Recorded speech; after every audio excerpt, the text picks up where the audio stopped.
Hello दोस्तों, आपका मेरे इस भक्ति चैनल में स्वागत है।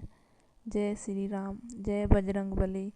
आज के इस पावन ब्लॉग में हम जानेंगे कि हनुमान जी की चमत्कारी कथा, जिसे सुनने मात्र से भय, रोग और बाधाएं नष्ट होती है। अगर आप जीवन में शक्ति, भक्ति और रक्षा चाहते हैं तो इस कथा को अवश्य सुने। जय हनुमान ज्ञान गुण सागर। एक ब्राह्मण दंपति के कोई संतान ना हुई थी, जिसके कारण पति पत्नी दुखी थे। वह ब्राह्मण हनुमान जी की पूजा के लिए वन में चला गया। वह पूजा के साथ महावीर जी से एक पुत्र की कामना प्रकट किया करता था। घर पर उसकी पत्नी मंगलवार व्रत पुत्र की प्राप्ति के लिए करती थी। मंगल के दिन व्रत के अंत में भोजन बनाकर हनुमान जी को भोग लगाने के बाद स्वयं ग्रहण करती थी। एक बार कोई व्रत आ गया जिसके कारण ब्राह्मणी भोजन ना बना सकी। तब हनुमान जी का भोग भी नहीं लगाया। वह अपने मन में ऐसा प्रण करके सो गई कि अब अगले मंगलवार को हनुमान जी का भोग लगाकर अन्न ग्रहण करूंगी। वह भूखी प्यासी 6 दिन पड़ी रही। अगले मंगलवार के दिन तो उसे मूर्छा आ गई।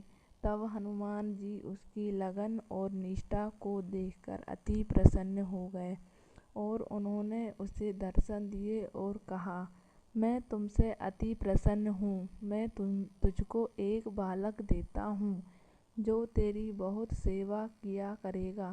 हनुमान जी मंगलवार को बाल रूप में उसको दर्शन देकर अंतर्ध्यान हो गए। सुंदर बालक पाकर ब्राह्मणी अति प्रसन्न हुई। ब्राह्मणी ने बालक का नाम मंगल रखा। कुछ समय पश्चात ब्राह्मण वन से लौटकर आया। प्रसन्नित बालक घर में क्रीड़ा करते देखकर वह ब्राह्मण पत्नी से बोला, यह बालक कौन है? पत्नी ने कहा, मंगलवार के व्रत से प्रसन्न होकर हनुमान जी ने मुझे दर्शन दिए और सुंदर बालक दिया है। पत्नी की बात छल से भरी जान उसने सोचा, ये कुलटा व्यभिचारिणी अपनी कलुषता छुपाने के लिए बात बना रही है। एक दिन उसका पति कुएं पर पानी भरने चला तो पत्नी ने कहा, मंगल को भी साथ ले जाओ। वह मंगल को साथ ले गया और उसको कुएं में डालकर वापस पानी भरकर घर आया तो पत्नी ने पूछा, मंगल कहाँ है? तभी मंगल मुस्कुराता हुआ घर आ गया। उसको देखकर ब्राह्मण आश्चर्यचकित हुआ।